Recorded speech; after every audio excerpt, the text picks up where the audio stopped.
जय भीम, जय भारत।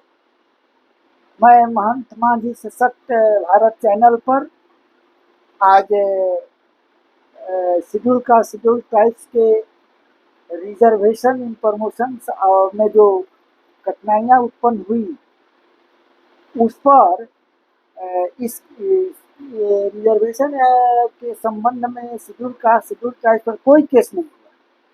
केस जो है मंडल आयोग की सिफारिश जो बैकवर्ड्स के क्लास के लिए रिजर्वेशन देने के आया, उसमें जो केस हुआ बैकवर्ड्स क्लास के, तो उसमें रिजर्वेशन जो दिया गया, इस पर जो केस हुआ इंदिरा साहनी मामले में, ठीक है। उसी मामले में सरकार को क्या क्या क्राइटेरिया देखने के लिए निर्देश हुआ है, उस पॉइंट पर हम चाहेंगे कि आप दर्शकों को बतावें, ताकि रिजर्वेशन इन प्रमोशन के संबंध में बैकवर्ड क्लास और शेड्यूल क्लास का क्या क्या है, उसमें शेड्यूल क्लास को किस तरह से घसीटा गया और किस तरह से उसमें इनके कठिनाइयों का सामना करना। देखिए, जो इंदिरा साहनी मामले में जो रिजल्ट आया, जो उसका नया निर्णय आया 16 नवंबर 1992, ठीक है,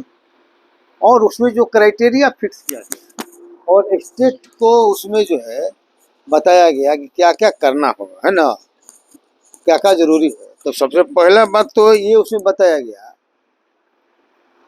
कि किसी भी वर्ग को, किसी भी समाज को, किसी भी जाति को अगर वो डिमांड करता है कि भाई हमको रिजर्वेशन चाहिए, तो क्या क्या देखना चाहिए। कहने का मतलब कि क्या क्या देखना चाहिए, स्टेट क्या क्या देखेगी तो उसके बाद रिजर्वेशन। तो पहला मान एक चीज कहता है कि उसको आप बैकवर्डनेस की जांच करिए। सबसे पहला है कि जिसको आरक्षण चाहिए उसके पहले बैकवर्डनेस की जांच आप करिए। तो बैकवर्डनेस की जांच करने के लिए आयोग गठित करने का प्रावधान है। कौन जांच करेगा? तो उसके लिए आयोग का प्रावधान है। जैसे पिछड़ा वर्ग आयोग, जिसे मंडल कमीशन बना था, यहाँ मान लिया कि काका कलेक्टर आयोग बना था, वो हो गया। उसके बाद दूसरा मान लिया क्राइटेरिया ये देखना है कि अगर बैकवर्ड है वो, तो उसका नियुक्ति के मामले में उसका प्रतिनिधित्व कितना है। अगर प्रतिनिधित्व उसका कम है तो प्रतिनिधित्व कम कैसे आंका जाएगा? मतलब उसका जो पॉपुलेशन है, पॉपुलेशन के हिसाब से उसका प्रतिनिधित्व है कि नहीं है। अगर नहीं है तो माना जाएगा कि कम है। अगर प्रतिनिधित्व से ज्यादा है तो माना जाएगा कि ओवर रिप्रेजेंटेड है, तो वहां छट जाएगा वो, ठीक है। तो दो क्राइटेरिया ये हो गया। तीसरा क्राइटेरिया है कि ये भी देखना है रिजर्वेशन देने में कहीं ऐसा नहीं हो कि रिजर्वेशन देने के चक्कर में आपका ये जो प्रशासनिक दक्षता है वो प्रभावित हो जाए। तो उसके लिए मान लें किसी लिए हुआ है कि प्रत्येक पद का जो मिनिमम योग्यता है उसको पहले निर्धारित कर दिया गया। ऐसा नहीं है कि जैसे किसी को डॉक्टर में मान लीजिए कि चिकित्सा पदाधिकारी में नियुक्ति करना, ठीक है। तो ऐसा नहीं है कि अगर MBBS के लोग नहीं मिलेगा तो मैट्रिक पास को डॉक्टर बना देंगे। ऐसा नहीं है कि IAS बनना है तो ग्रेजुएट मिनिमम योग्यता है, तो अगर मान लीजिए कि नहीं मिलेगा शेड्यूल कास्ट में, शेड्यूल कास्ट में, तो 8वां पास उठा कर आप IAS बना दीजिए, ठीक है। तो इसलिए मिनिमम क्राइटेरिया हर एक पद का निर्धारित किया गया। तो ये 3 क्राइटेरिया तो मेन हो गया। उसके बाद इंदिरा साहनी में जो आया उसमें एक नया कंसेप्ट लाया, क्रीमी लेयर का कंसेप्ट लाया और कहा कि जो क्रीमी लेयर में आते हैं और बैकवर्ड को, उनका समाज अगर बैकवर्ड है भी, तो जो उसमें क्रीमी लेयर में आ जाएंगे वो आरक्षण से वंचित हो जाएंगे। शेड्यूल कास्ट के लिए नहीं, ठीक है। जनरल जो क्राइटेरिया उन्होंने दिया, तो जनरल क्राइटेरिया ये दिया कि क्रीमी लेयर का कंसेप्ट लाया, OBC रिजर्वेशन, ठीक है।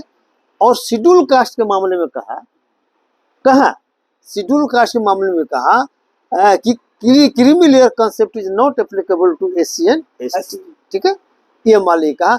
और बैकवर्डनेस के जांच के बारे में जो शुरू में था, तो बैकवर्डनेस के बारे में भी कहा कि ये ST ST के बैकवर्डनेस के जांच नहीं हो सकती, जरूरत नहीं है, क्योंकि ऑलरेडी ये सबसे मोस्ट बैकवर्ड क्लास के श्रेणी में ही है, ठीक है। तो ये दो चीज माने खत्म हो गया। और क्रीमिलर मान लें कि हो गया। फिर उसके बाद ये कहा और उनको ये माना भाई कि 50% रिजर्वेशन सीलिंग लगा दी कि 50% से ज़्यादा रिजर्वेशन और किसी भी स्थिति में नहीं हो सकता। ठीक है, तो उसमें ये हुआ कि भाई शेड्यूल कास्ट को तो ऑलरेडी पॉपुलेशन के हिसाब से संख्या अनुपात में जितना संख्या है उसके हिसाब से ऑलरेडी पहले से मान ली की है, तो बैकवर्ड को क्या होगा, तो वही हुआ कि 50% में शेड्यूल कास्ट वाला घटा दीजिए और जो रेस्ट बचता है वही ओबीसी को आप दे सकते हैं। ठीक है, वही हो भी रहा कि 50% देना है तो 50% शेड्यूल कास्ट जितना पॉपुलेशन है उसको अपना दे दीजिए और रेस्ट 50% बचता है तो उसको आप ओबीसी को आप दे दीजिए। जैसे बिहार में मान ली क्या था, आपको याद होगा कि पहले हम लोग जब थे 7% नहीं 7.5% नहीं था पहले बिहार में, जैसे 15% और 7.5% केंद्र में है वो आज भी है। लेकिन बिहार में पहले 14% था शेड्यूल कास्ट को और 10% एसटी को था, 24% था। लेकिन जैसे ही बिहार और झारखंड का बंटवारा हुआ तो बंटवारा हो गया तो 16% शेड्यूल कास्ट हो गया और एसटी 1% बचे, तो 16 1 17% हुआ और 33% मान लें कि रिजर्वेशन ओबीसी को हुआ।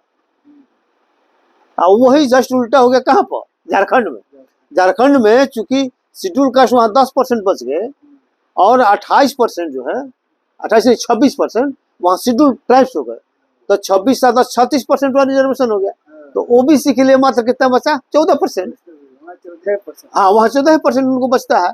तो खैर ये मान लीजिए उसी हिसाब से है। और क्रीमी लेयर का कम हो गया, ये आपका ये 50% वाला भी मामला हो गया। तो यही मूल तो 5 क्राइटेरिया मान लीजिए। ठीक है, और फिर नया चीज एक उठता है, लोग कहता है कि रिजर्वेशन कब तक, कोर्ट भी उठाता है कि इसका टाइम लिमिट क्या है रिजर्वेशन। किसी को आप रिजर्वेशन देते हैं तो उसका टाइम लिमिट क्या है। ठीक है, तो जान लीजिए कि टाइम लिमिट इस क्राइटेरिया के अंतर्गत तो आएगा। कब तक आएगा, जब तक उसका प्रतिनिधित्व किसी वर्ग का कम रहेगा, एडेक्वेट रिप्रेजेंटेशन जब तक कम रहेगा तब तक रिजर्वेशन मिलने लगेगा।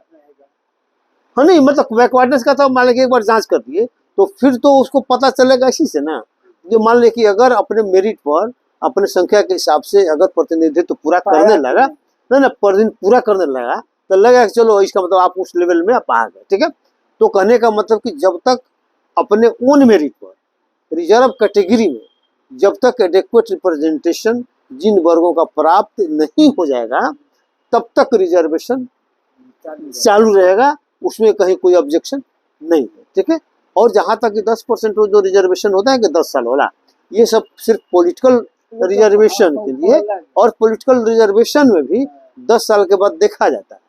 जानते हैं क्या देखा जाता है, क्यों बढ़ाया जाता है, क्या देखो उसमें क्या क्राइटेरिया है, उसमें भी रिप्रेजेंटेशन जितना इनका रिजर्व सीट है हाँ। उससे आगे बढ़ जाएगा तब नहीं आगे बढ़ने का नहीं, आगे तो अगर एगो बढ़ेगा तो हो जाएगा।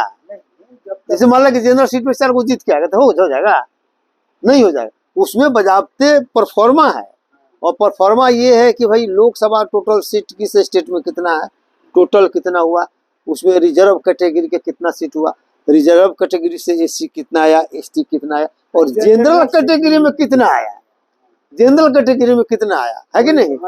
उसी तरह विधानसभा का सब पूरा रिपोर्ट तैयार हुआ, अब वहां देखा जाता बोलने का जनरल कैटेगरी में एक को नहीं आया, मतलब कहने का मतलब कि जनरल कैटेगरी में आने की क्षमता इनको जीरो है, जीरो हो गया।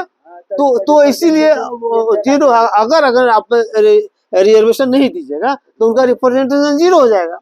तो इसीलिए इनको मान लीजिए कि 10 साल आगे के लिए बढ़ाने का उसमें निर्णय तुरंत हो जाता है। ठीक है, 10 साल एक बार 20 साल भी बढ़ाता है। हाँ, तो 10 साल के लिए हो जाता है। ठीक है, तो 10-10 साल पर मान लीजिए पॉलिटिकल रिजर्वेशन है, और जो नौकरी और शिक्षा वाला ये सिर्फ तो पिछड़ापन के आधार पर है और एडेक्वेट रिप्रेजेंटेशन के आधार पर है। जब एडेक्वेट रिप्रेजेंटेशन ऑटोमेटिक पूरा होने लगेगा मेरिट के आधार पर, वो रिजर्वेशन के आधार पर नहीं। रिजर्वेशन के आधार पर तो जब होगा नियुक्ति तब तक पूरा हो जाएगा, तो थोड़ा खत्म कर दिया जाएगा। मेरिट के आधार पर जिस दिन पूरा होने लगेगा उस दिन खत्म हो जाएगा। ठीक है, और 2 चीज है कि बैकवर्डनेस का जहाँ शेड्यूल कास्ट का नहीं होगा उसे भी आया, और दूसरा यह है कि creamy layer concept is not applicable to SC and ST, और यही मान लीजिए क्राइटेरिया है। लेकिन अब किसके लिए, अब जैसे मान लीजिए ओबीसी का है, तो ओबीसी को हर एक जगह जब रिजर्वेशन दीजिएगा, जब जब उसको बैकवर्डनेस की जांच करिएगा, कि जो ऑलरेडी एक बार खाली रिजर्वेशन का जांच हो गया तो उसको दोबारा करने की जरूरत नहीं है। लेकिन क्रीमी लेयर लाया है इसका। क्रीमी लेयर तो ठीक है, लेकिन और जो नया लोग आएगा, जैसे होता है कि नया वर्ग चाहता है कि नहीं बैकवर्ड जो ओबीसी का स्थिति है उसे खराब मेरा पोजीशन है तो मेरा आप जांच कर दीजिए, तो उसके लिए बैकवर्डनेस की जांच करना जरूरी होगा। तो इसके लिए तो कुछ फिर कमेटी बनाइए, जांच कराइए, अगर मान लीजिए लगे कि नहीं रियल में आयोग बनाए। आयोग बनाइए, उसके लीजिए रिपोर्ट लेके करिए। जो ऑलरेडी मान लीजिए जांचित है, जिसका बैकवर्डनेस ऑलरेडी जांचित है, उसको दोबारा जांचने की जरूरत नहीं है। तो खैर इतना ही। जय भीम, जय भारत, जय संविधान।